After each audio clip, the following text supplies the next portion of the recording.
Good morning, everybody. This is Carly Bell with Vitality Forever, also at the Palm Desert Civic Center, Toscana Country Club and Resort, as well as Zenergy Health Club and Spa. Today I'm going to do something a little different and that is talk about nutrition. I think nutrition gets overcomplicated with all the different diets that are out there, and I think we all are now fully aware that what works for one person doesn't necessarily work for us all, which is why there's a plethora of choices out there. What I'm going to say is let go of all the fluff. Yes, your genetic disposition has something to do with how your body has evolved to process things. And with all the diet books and all of those regimens being cast aside, my number one best advice for you is go get a blood test. Find out if you are sensitive or have any type of food allergies that could be disrupting your digestive health and ability. We all are aware in today's times that without proper digestive health, we really are downgrading our immune system to an extreme degree. As well as the truth is that when our digestive health isn't working, we're actually also not adequately able to fire the vagus nerve, which controls many other systems within the body as well. Have your blood work done. Know first and foremost what foods you're sensitive to and what foods you aren't. We're all sensitive to something. Like for me personally, I am definitely gluten and dairy intolerant. And it shows up for me with severe asthma as well as digestive upsets. So it's an immediate reaction with my asthma when I consume gluten, or even if I breathe in too much of the yeast product, like if I go to a brewery. Just be aware of that. With that also being said, the main point I want to talk to you about with nutrition is to eat for your age. Nutrient or consumption timing is key depending on what stage and activity you are doing with in life. So a young person that is in a massive growth spurt is going to be eating more often because their metabolism is breaking down all those foods and using them right away for energy. But as we age, we start to lose our ability to break down our foods as quickly as we used to because our cellular restoration and renewal rate also lessens. With that being said, in general, if you're an adolescent, eating 5 to 6 meals a day that are healthy and well balanced is great for growth. And as you age in your productive years or reproductive years, you might want to consider dropping down to 3 to 4 meals per day. And it's really every time you eat is considered a meal.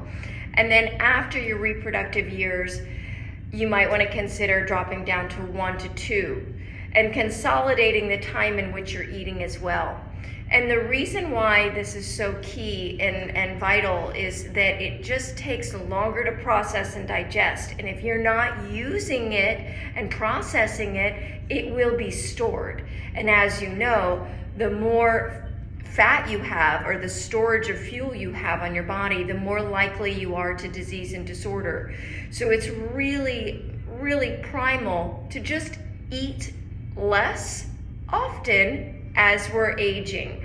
And it really, in general, it's for both men and women that are above the age of 45 that can drop down their 1 to 2 meals per day to maintain their weight.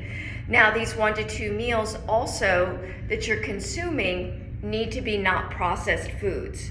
So adequate calories that are nutritionally valuable is key. Thinking about, is it in a box or a bag? And if it is, it's not good. You don't really need it. The golden rule is to shop at the perimeter of the grocery store. Buy foods that are real. Think of your macronutrients as fiber, fat, and protein. You need to have adequate amounts, whether you're a vegan, whether you're gluten-free, whatever the case may be. Try to consume way more vegetables, healthy fats, as well as appropriate proteins. And if you are struggling with digestion in any way, you can give me a direct message and I will communicate with you directly about ways in which we can overcome that situation. So I encourage you to do that. Your average day is going to look like wake up early in the morning between 5:30 and 6 a.m. Have your coffee or your tea. Do your morning stretches in your routine there. Then, if you can, get dressed, get out of the house, either take a walk with your dog or get to the gym and work on your strengthening, your stretching, and your cardiovascular fitness. Spend an hour at the gym, really challenging yourself, not just taking the easy road and not just doing the same thing over and over again. Then begin the rest of your day. You're not going to consume your first meal until about noon. Then when you do consume, again, it's fiber, fat, and protein. Do not have a snack. And if you need to eat again, you're gonna have dinner early, preferably at 5 p.m. And the reason you wanna do dinner early is so that you have enough time to help process and digest some food before you fall asleep. You wanna burn up some of those extra sugars and calories. Gosh, there's so much more to share and say. I just want to keep it really simple. No processed foods. Stay away from the bags and the boxes of foods. Nutrient timing is key. The less often you eat, the more you process and digest. Eat for your age, eat for your activity level, and again, if you're not sure about where you would fit into that, you give me a call, because of course, if you're pregnant, that's also going to have an effect on it. And I think that's all I'm going to leave you with. I want to keep it really short, really simple. We all know today it's so important to maintain our health, and nutrition is one of the ways in which we have to do it. I'm here for you. Reach out at any time and we'll chat soon. Take care.